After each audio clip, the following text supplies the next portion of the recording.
This is about the only time you're going to see me on stage today. So before we get into the deep technology talks, which will be most of the rest of the day, we wanted to take an opportunity to talk a little bit about why we are all involved in illumos.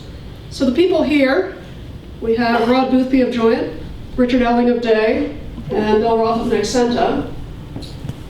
All represent companies which have essentially bet their businesses on illumos. We are all here because our companies absolutely depend on illumos, and we support it for that reason. And as Garrett was telling you, we also all have investors, some of whom have invested extremely serious money. So for a lot of us, those of you who are not yet on illumos, you may be wondering, why are these companies doing this? What is so great about illumos that we're willing to essentially bet our futures on it, as well as our investors' money? There are some other companies also using illumos, as Garrett mentioned, some of them still in stealth mode, and probably a good many that we haven't even heard from yet. There are others that if we do this conference sometime next year, I expect will be up here on the stage with us. And then there are the individual contributors, many of whom are spending considerable amounts of their time and their considerable expertise to help develop illumos and to build our ecosystem, our community, and our code base. They may someday go on to found businesses themselves. So why are we all doing this? And why are our customers, many of whom have chosen us because we're on illumos space, why do they care? So we wanted to get these chaps here to discuss the business side of it. And what I'd like to do is start by asking each of them to introduce their company briefly, give a brief overview of what the company does, the company's history with illumos, and what your company's using it for. So we can start with Rod on the end there. Hi, I'm Rod Boothby. I'm part of the Corp Dev, Biz Dev team at Joyent. I can tell you that we have ourselves raised over 100 million. The 85 million round that we just did was preceded by one that was 15, and then there was a few more before that, all backed into making a bet, which is effectively on illumos. As a company, for those of you who don't know us, Joyent is a cloud software company. We run a public cloud which competes against the likes of Amazon EC2. We sell the software that powers that cloud to two types of customers. First, to customers that want to themselves run a public cloud, such as Telefonica, which is the third largest wireless provider in the world. The sales pitch to Telefonica is really simple, and it has a lot to do with the strengths of illumos itself. With our distribution of it, SmartOS, and our orchestration suite, they can expect to take on Amazon EC2, beat Amazon's prices by 15%, deliver a product that is, in many measures, particularly disk I/O, thanks to ZFS and Yard Cache, 14 times faster, and still make a 30% plus profit. That's tremendous. In other words, win in the market and still make a very good profit. That's one of the reasons why people are interested. And then finally, we sell the software to private companies. Companies that are using it to power private clouds, that are doing everything from the logistics behind e-commerce to high-frequency trading. We're seeing a particular interest in the security community, the national security community, thanks to the amazing capacity of what our CTO calls double-hold security. It's putting a KVM process within a container, within a zone. Nobody else offers that kind of security. So it's a fantastic base. Thank you. Hello, I'm Richard Elling from Day Storage Systems. And unlike Joyent, who's been around for a few years, Day is a brand new company. We started the company in late January and are building a product based upon illumos. So we went through, of course, due diligence. Why would we choose to use this as a platform? And so we brought together our product goals and our business goals. We looked at other alternatives, and for what we are planning to do, illumos was a clear choice. And why is that a strong foundation? Primarily because the enterprise DNA that's built into the product. Right? This base of OS has been involved in mission critical systems now for many, many years. And it's that maturity that you build to that allows you to base other more highly evolved and strategic applications upon it. So like the case where Joyent uses it in building out their cloud infrastructure, we find it to be a very good platform for building products for our customer base. And that from that foundation, then we can strengthen and build out. So what the things we need in the foundation, of course, we need good hardware support, we need good open source, we need a strong community, we need these things to build out and build upon for what is really, in many cases, a specialized vertical market. And by being able to access this and access the community and share our implementations with others, as well as to take advantage of their implementations, then we build a better ecosystem for everyone, and we can learn and share from that. So that's been very important for us in choosing a base platform, and we're very happy with that choice this far. I will have to say, however, if you ask me about the product, we are not yet ready to release product, and so by all means you'll know when that happens, because we'll let you know, but I'll be more than happy to answer any other questions about illumos, and of course if you know me from ZFS world, there's a lot of exciting work going on in ZFS, and we'll be talking a lot about that tomorrow at ZFS Day. My name is Bill Roth. I'm Vice President of Marketing at Nexenta. Try not to hold the title against me. So Nexenta is a company that was one of the initial funders of the illumos efforts. Huge fans of ZFS. Our goal is essentially to provide enterprise class storage to everyone. We're a storage software company. We don't make hardware. We do work with well over 300 channel partners to essentially provide storage systems. Commercially, what we try to do is we can deliver storage systems, and you'll pardon me for being blatantly commercial for just a minute, that are 50 to 60% lower cost than NetApp and EMC. Now, why are we here? Because we firmly believe in the open source process. We firmly believe in the work that is being done in illumos.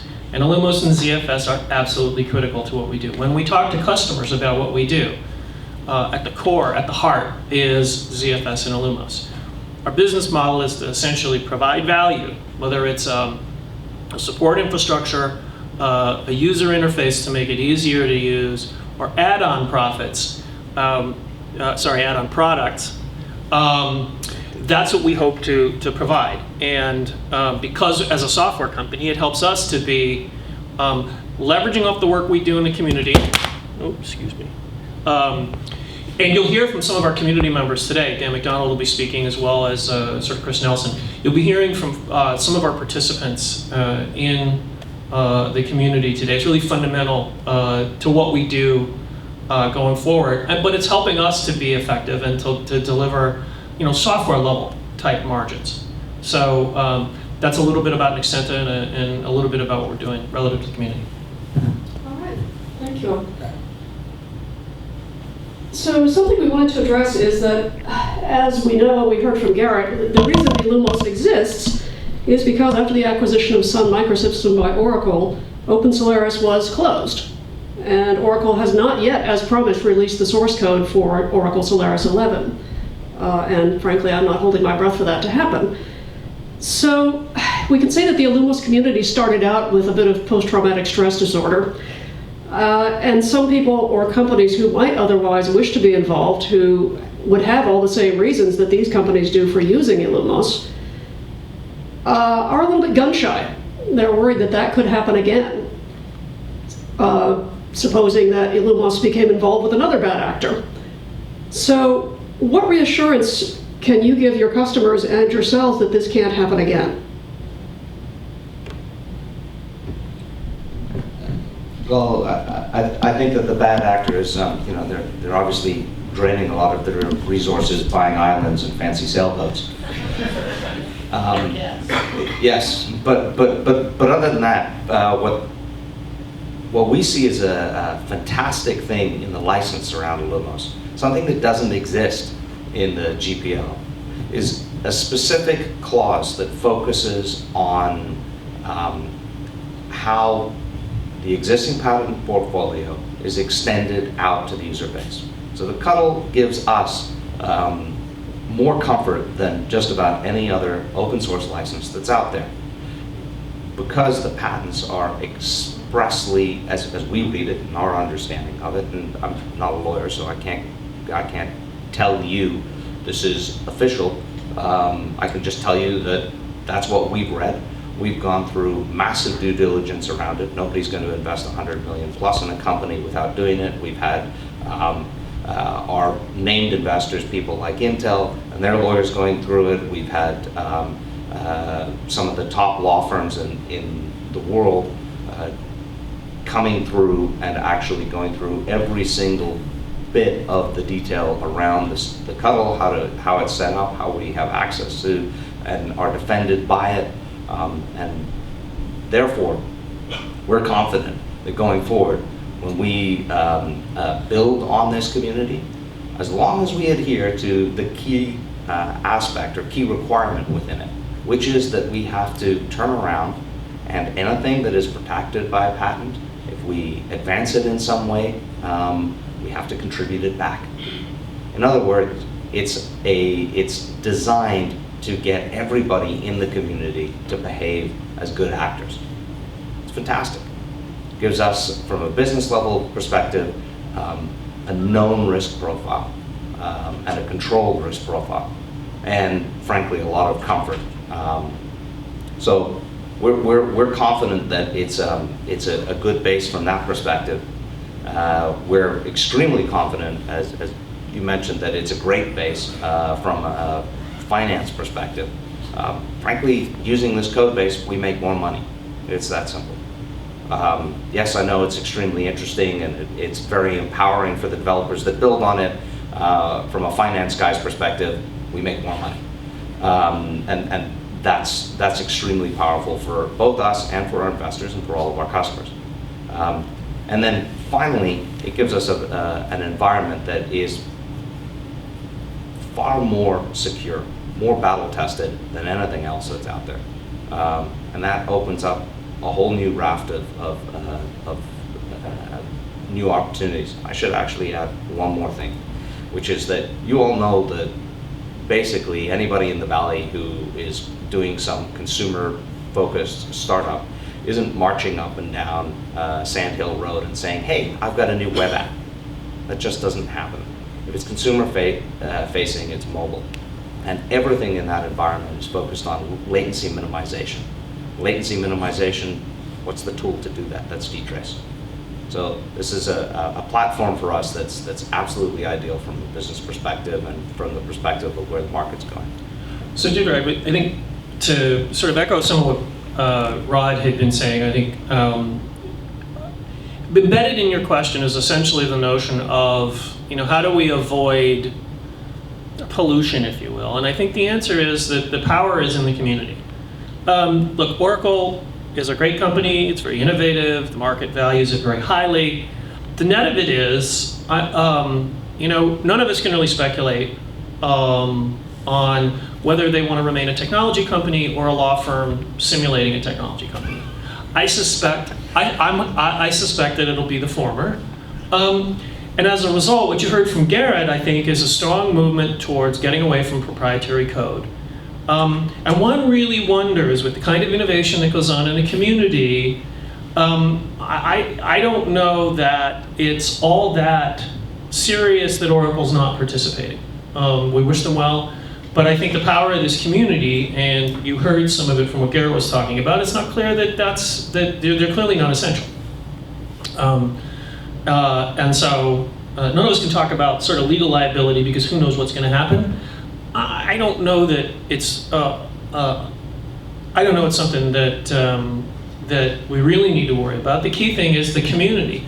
You folks have the power, the community has the power to make sure that we stay true to the initial goals. Yeah, thanks, Bill. I'd definitely like to echo the sentiments of my panel members here, Bill and Rod. The other thing is, from our perspective as a brand new company, we have no legacy. I don't have a pile of lawyers and contracts in my filing cabinet that I have to go through to figure out if what we're doing now impacts what we did before. We're starting off from a clean slate. And when we do that, we have to go through, and everything that comes in, everything that we want to bring into our product or bring into the company in any form or fashion, we have to do the due diligence. And when we come across certain products or certain other community developed software products, we have to make a choice. Do we use this as is? Can we accept their license? Are they a good actor? Right? And all these questions come to us, and we have to evaluate them. And pretty much consistently what we're seeing across the space today, broadly across the open source markets, is a movement towards those licenses for which companies can build value. Okay. And that's a little bit different than some of the open source zealotry that began 20 years ago. And so what we're seeing now is people are able to take things and then build upon them and then build an actual company that can add value in that and contribute back to the community, and do so for profit, and do so in building out the rest and growing the rest of the community. I mean, people forget that IBM invested about $1 billion into Linux, right? And a lot of this was done in marketing, but a lot of it took money to occur. And yes, very successful project. We're seeing that today in many other projects. There's a lot of those that are under the Apache umbrella, for example. And so, as we build out the new company, it's very important for us to understand how these things interact and impact the future risk profile of our business. But at the same time, we're able to then turn around and contribute back to the community. And I think that's a win-win for everyone. Okay, let's take another angle at this and address another question that a potential participant or contributor might ask, is how well is illumos supported outside of companies like us? For example, who are the ISVs? What's the size of the ecosystem? Who are the developers?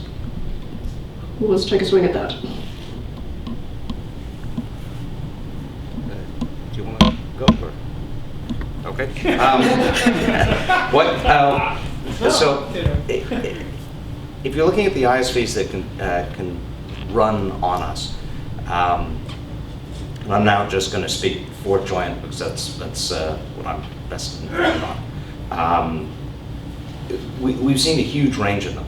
A lot of things can run natively, or it's an extremely easy port to run it natively in our environment. It's maybe a couple of compilation hiccups. What we do is we use the BSD package management system, package source. We leverage that community for putting together most of the packages for Apache or Python or whatever it is that we need. And then we do any local compilation to try and automate it. We have 1,900 some odd packages that are supported natively within SmartOS. However, if you compare that to the number of packages in an average RPM directory, that's north of 700,000. Yeah, some of them are a bunch of desktop apps and a bunch of things that are not interesting for people running server-side stuff, but all of them are accessible via KVM. In other words, illumos is most interesting to Joyent as what marketing people would think of as a hypervisor. It isn't. It's far more sophisticated than that. But what it is the base operating system that we use to support a multi-tenant cloud. And as such, we can run anything. We can run Windows, we can run absolutely anything. What we're seeing is an interesting pattern. We're seeing people who come in and they start in an environment that is more familiar to them. So they start with CentOS, very few people start with Windows. They're using it generally for Active Directory or something like that, but they start with CentOS. And they start to then, once they get up and running, they then have performance requirements that they need to hit. And that becomes the key to moving over to a native illumos SmartOS environment. Because they come in, we tell them a few things that we can help them with, and then they have a conversation with somebody like Brendan Gregg, and next thing you know, there's a massive urgent requirement to move everything in their business over to illumos SmartOS, and they're using dtrace to refine things. And I'll give you a business example of this. It's LinkedIn running the back end for mobile.linkedin.com, all their mobile apps. When they were running it on, when they were running it in an old environment with Rails, they needed 225 virtual machines to support it. They moved it over to Node. They moved it, they optimized a few performance things, leveraging some of the dtrace tools. They went from 225 virtual machines down to 4. I mean, that kind of jump in performance doesn't happen often. We don't actually see that conventionally, where people can say, oh, hey, geez, it's 99% faster. Or it needs 1% of the infrastructure that it needed before. Sorry, 99 times faster. It needs 1% of the infrastructure it needed before. So we're seeing a rich and easy path in, a lot of participation, and not a lot of barriers to adoption. Very, very few. So I might sort of answer your question at sort of a meta level. I mean, your question was, what about the ecosystem? What about the ISVs? And I come from a kind of an interesting perspective as the original operational manager of OpenOffice.org, as well as a board member of the Eclipse Foundation. I've seen a bunch of different kinds of structures, right? OpenOffice.org was one company, one line of code. Eclipse was a really interesting model, but it was essentially one company doing their best to be open. Love the Eclipse model, still use it myself. This isn't, but open source, at least the open source of sort of 99 to 2000, was really, kind of an Occupy Wall Street / kind of, utopian kind of enterprise. There has to be an economic basis for a community to exist. Why? Because developers have to eat, and developers have children and need to go to college, and a whole bunch of things. What you see here is a model that I believe is very well self-sustaining, because you've got companies like that are contributing massively on a day-to-day basis, like Nexenta and Delphix and Joyent and others. I think what you've got is something where they all see value.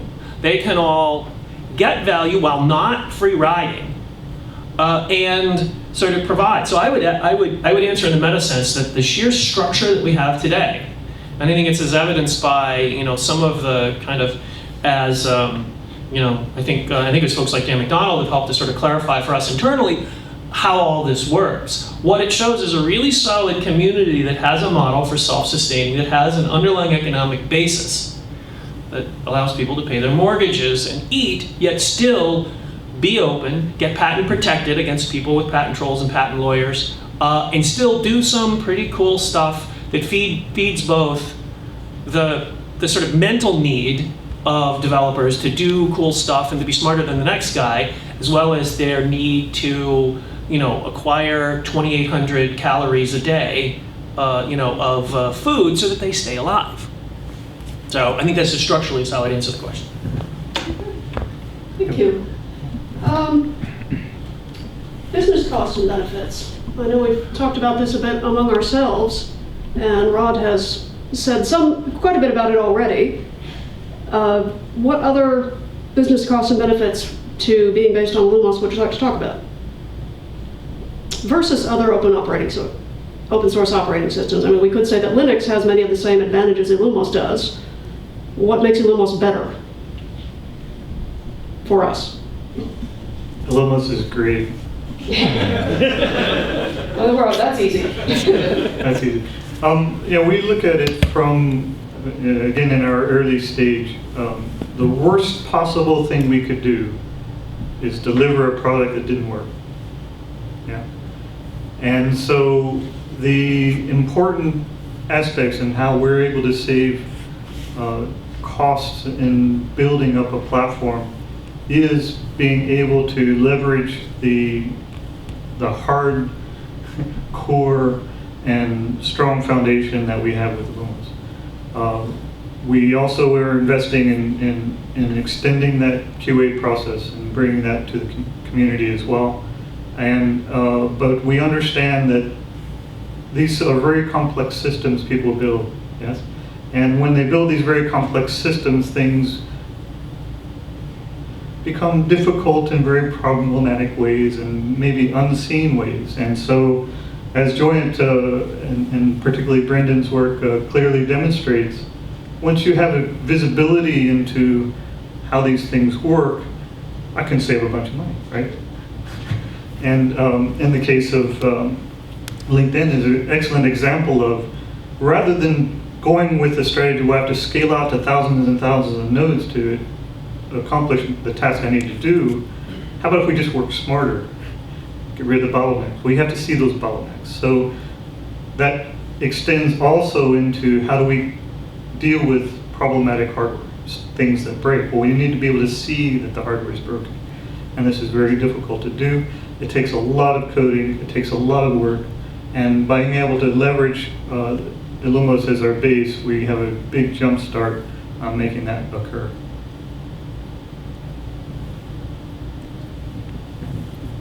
For us, it's simpler. Although all of that is absolutely true, for us it means we don't have to buy sands. No sands. I mean, it is the sand. ZFS becomes the sand for us. The entire environment does, and the economics as that changes are radical. We've got a bit of NAS lying around in some of the legacy clouds, but what we've learned from it is that it bottlenecks if you don't distribute the problem, and ZFS allows us to do that. It means that a hardware build out for a cloud for us is about 20% of the cost compared with the build out that would support a traditional VMware environment, and maybe a little bit higher. People can be a little bit cheaper, but not much on building out to support OpenStack. So we're at a tremendous cost advantage just from there. And then the cost advantages and the benefits get added on when you add on the capabilities not only of ZFS, but dtrace, etc. So in answer to your question, let me say this, that I think that clearly the benefits outweigh the costs, but there is a cost, right? If you have a totally closed system with Sun, you get the benefit if you probably have one set of infrastructures, one set of testing infrastructures, but you lose the benefit of Joy's Law, right? Joy's Law is most of the smart people don't work for you. So it's a trade-off. We get to access the work of smart people, but we have to invest. We have to contribute. I suspect that some of our QA suites probably have some duplicate functionality.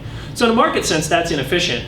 But I think it's still a huge net positive in that sort of Joy's Law provides more value as opposed to, we may all be testing the same thing. All of the ISVs that you saw up there, all the distributions, we have our test suites and things like that are replicated. That's good, I suppose, if you're a QA engineer. That's kind of lifetime security, job security, which is awesome. So I think that's how I would kind of respond. Okay. So one last question for you guys, and then we'll open up the floor to questions from the audience in the stream. What challenges do you face in running your business on illumos? It's not all rosy. The challenges, I think, are the same challenges you have that any Linux ISV would have, that any sort of downstream team would have, there's a lot of integration work, there's a lot of testing work, but I also don't, but again, I think the value that we're able to provide far outstrips any of the sort of issues. Plus, I believe that we have a fairly, that the community has a fairly unique system of being able to take contributions from multiple sources and do it in a manageable fashion.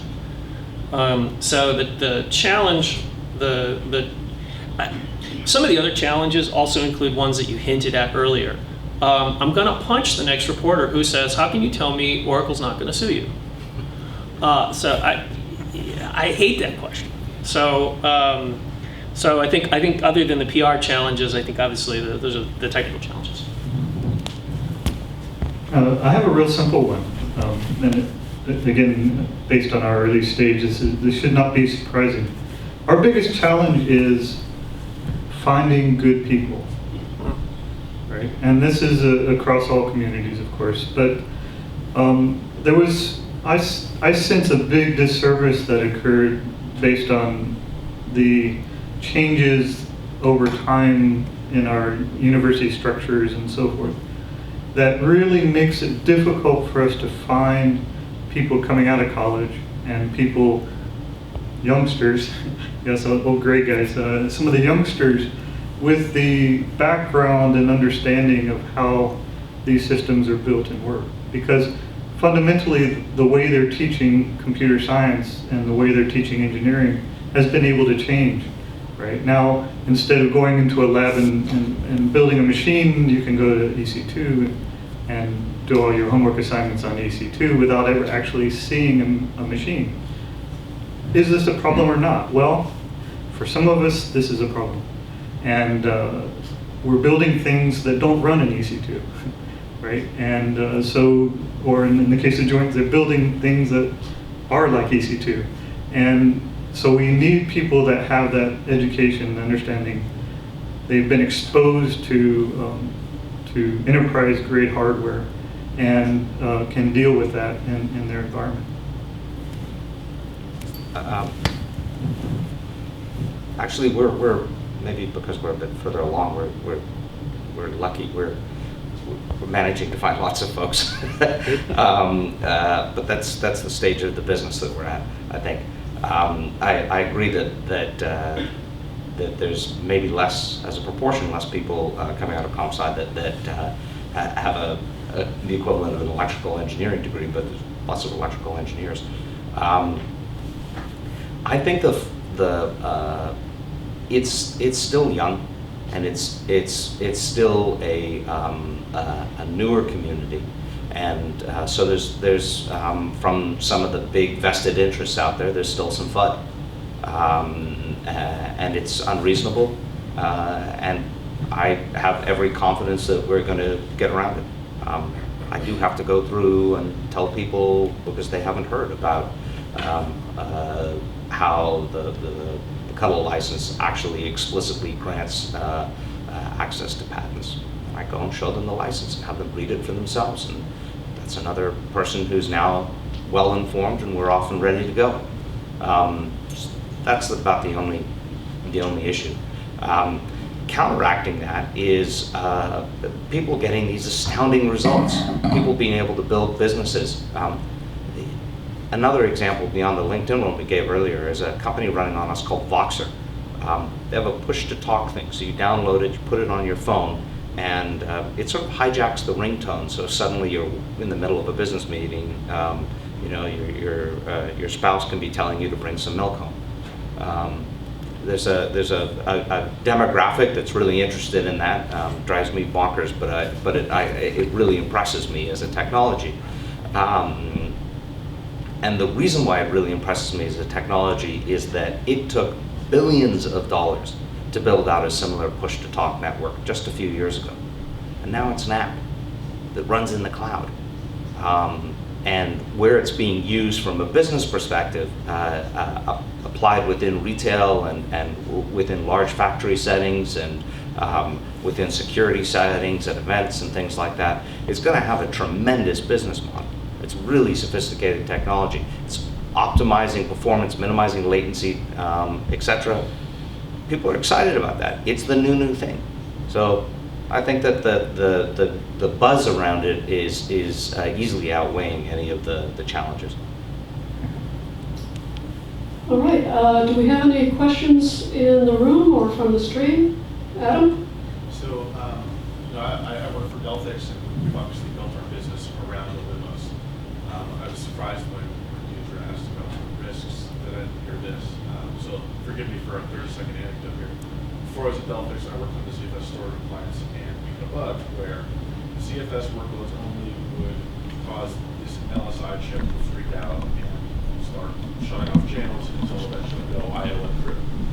And LSI told us to pound sand for a while, and it was kind of disinterested because we weren't Windows. Illumos is even more not Windows. More not Windows than Linux. I mean, other hardware vendors care, at least ostensibly, about Windows and Linux and ESX, and that's kind of it as far as I can infer. So I think the thing that keeps me up at night is us collectively as a community bumping into hardware, either explicit incompatibilities or whatever that present the real roadblock. Is that something that concerns you? So I'll take it. For those, I'm not sure if I got captured on the live stream, but I think it was somebody from Delphix that mentioned that one of the challenges has to do with sort of dealing with hardware.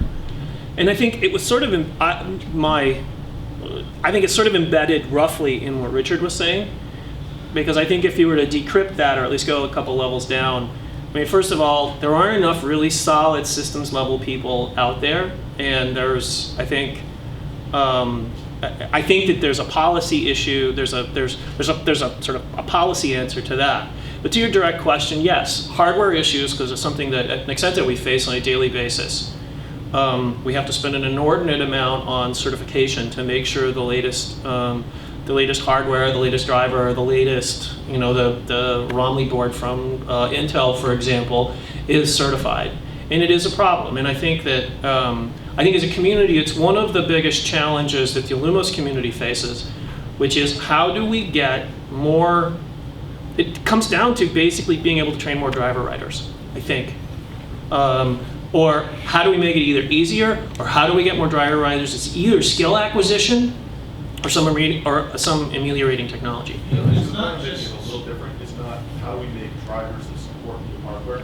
It's what if there's a bug in the hardware that no other operating system fixes. Yeah, it's not just a skill problem. The problem is, and forgive me for a moment, but I write drivers for a living. At least I did until I started managing people. So the challenge is when you have a problem, or even bring up a new piece of hardware. A lot of times, you need information, you need support from a hardware vendor, and it's really difficult to get that support. Anecdotally, I used to work at a company that's defunct that was acquired called Tech, and we were looking at doing Solaris laptops. And one of the things we were trying to do was get access to Broadcom's Wi-Fi. So this was basically, it was a non-starter. There was no way anybody outside Broadcom could access any material necessary to write drivers for it, which means that Broadcom Wi-Fi exists only on Mac OS, or at the time only on Mac OS, because Apple paid a bunch of money, and Windows, because Broadcom did that work for themselves, because it was critical to their market needs. At that time, even Linux, there was no solution for Linux. I don't know if the situation has changed for Linux. I don't use Linux.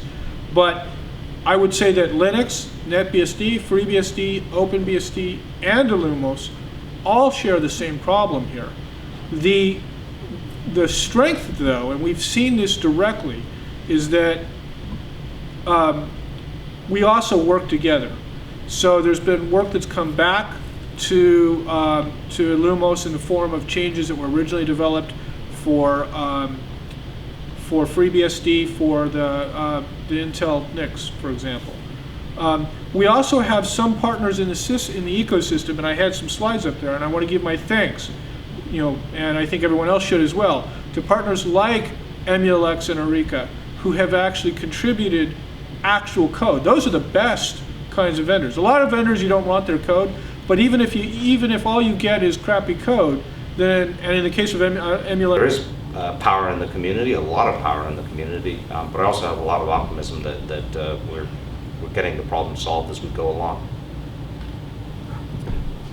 I'm a systems engineer by training, and a lot of these issues, like the ones Evan was describing, are really systems engineering issues. And these are extraordinarily difficult to track down, extraordinarily difficult to solve, and you really can't solve it without the participation of everyone that's part of the pie. And so what we have seen then is my experience with the illumos community is a overt desire to work through these problems and to solve them and identify them. We need more of that, of course, but we do see that. And the other thing is, I think we're starting to feel a change in the perception, or I perceive a change in the way the hardware guys are coming across as well. Broadcom notwithstanding. We'll work on that. But there was a time when there was a whole bunch of these guys, right? There used to be 25 hard disk drive manufacturers, for example. There used to be, dozens of people creating PCI cards, and now all that stuff gets rolled into a chip and it's on the motherboard. And so we see less of a diversity in our hardware space for the illumos platforms. And, Good thing or a bad thing? and this is both a good thing and a bad thing. And the good thing is that it actually tends to drive more reliability and interoperability in that hardware. But at the same time, our systems get bigger. So we find another issue, another problem. And so encouraging the community to speak up when you find new hardware, you find new problems, let's talk about it. Let's see if it's really just something that we do that Windows doesn't do, and let's get to the bottom of it. We have great debugging tools, let's use them. We have a great community, let's use them. All right. Any further questions in the room? Comments? Yes.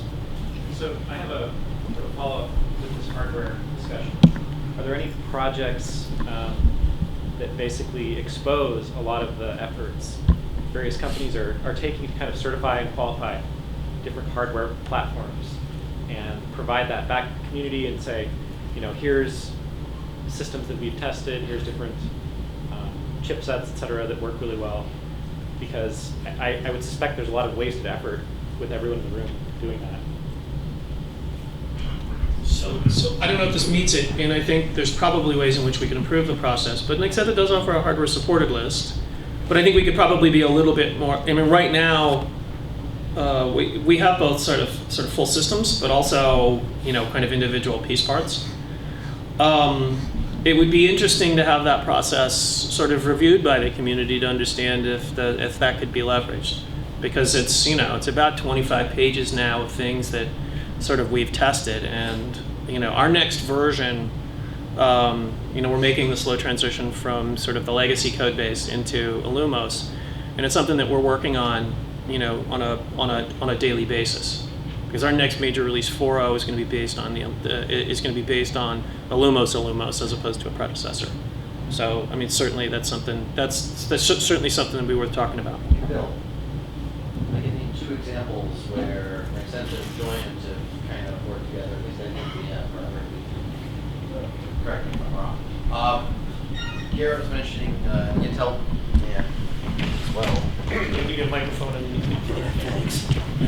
Just turntables. Make sure. Yeah.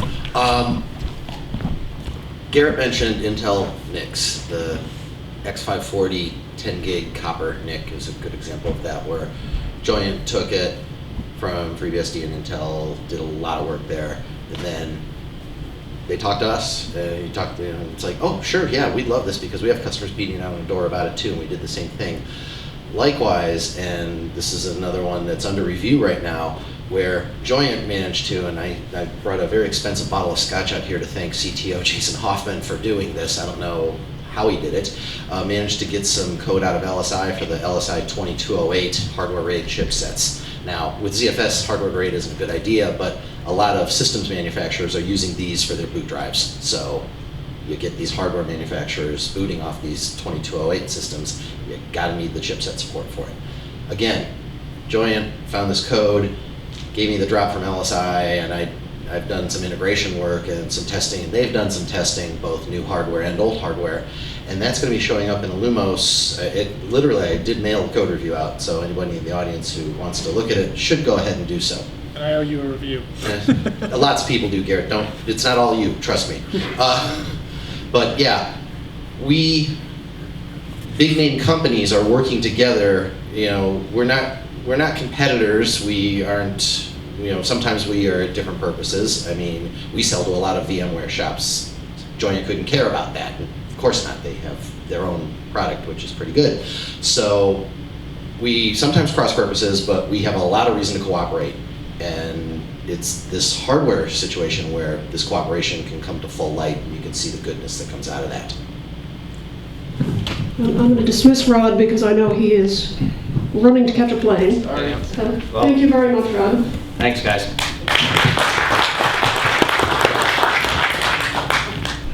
Does anybody have questions for our remaining two victims? Or do you just want to go get coffee? Anything from us? Okay, you've got 6 minutes until coffee. So my question is, for those companies that are still using illumos stealthily, and I have reason to think that there are a number of them, what would you say to them as to the advantages in becoming more open in their use and collaborative in their work with the rest of the community? What are the advantages of actually becoming a full community participation rather than just quietly consuming? So I'll start a little bit, and I think, so the question, if it didn't transfer, is essentially, how do we convince kind of the stealth participants from sort of contributing? And there you have a really fine balance. You have a fine balance between, you certainly don't want to give a market lead or give away an IP or tip your hand. On the other hand, if you don't fully participate, then you may miss something like the sort of driver issues or the some of the bug issues that Dan talked about. And so I think that there is a value of participating to the point where we start that organization that I was talking about, so that we can, as a community, make our voice heard, so that if we do run into another problem with particular hardware manufacturing or a particular sort of piece of code that needs to be fixed, where we know someone in a proprietary world may have a fix, could we organize to get them to convince them to sort of contribute back? I would say that's the value, but again, it's a really tricky piece because however, I will say this, I mean, based on my understanding, and it's somewhat limited, I think actually what I would say is that illumos probably has, from what I understand about the structure, one of the best ways for having independent companies all contributing to a solid base in a way that I think is respectful of any IP rights anyone would assert, or any sort of business sort of value that someone needs to protect. Because at the end of the day, we need that business value because we need to be able to drive profits so that we can feed engineers. So I don't know. I think I think you raised a really difficult question. However, I do think the structure of what we've got here probably gives us the best hope of engaging companies like that. I'm not so worried about the guys who are illumos guys running under the radar.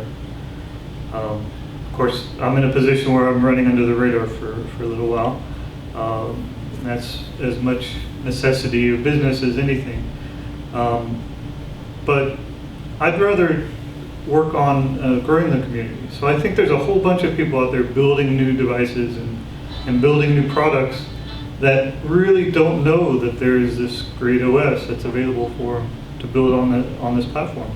And for that, I think the illumos community can do a better job of bragging, to be honest, about the successes and bragging about how things can be better, and bragging about collectively working on problems across company, and getting that message out that, hey, this is not only is it a community that does really cool stuff, but it's also a community that is very friendly to new stealthy kind of companies. I think it's incumbent. I mean, first of all, we say is that Deirdre's been doing, as the nominal person who's been sort of leading the charge on awareness of illumos. I think she's been doing a great job, given the fact that she has a day job. I think she's been doing an excellent job, and I think it's incumbent on the rest of us, especially those of us who are really committed to invest. That what we need to do is to be able to sort of build the structure where we can rate. Our biggest problem is awareness. Our biggest problem with illumos is awareness.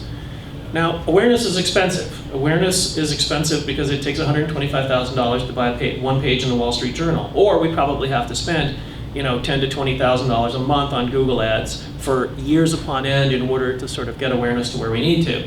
Or else you can go out at lunchtime and take flyers to the open world crowd. I'll have more printed if we need them. Yeah, please. Well, okay, excellent shot. That's good, absolutely. But again, how do we get, instead of get to the 25,000 people that are going to be here in San Francisco, how do we get to the 15 million programmers worldwide so that they understand what we've got here? And I think that becomes, again, an organizational challenge for us, so that next year we can talk about systems and boring things like, sort of committees or people with actions that have the ability to go out and do this, or have who have the task to go out and do this. I think that's another big challenge.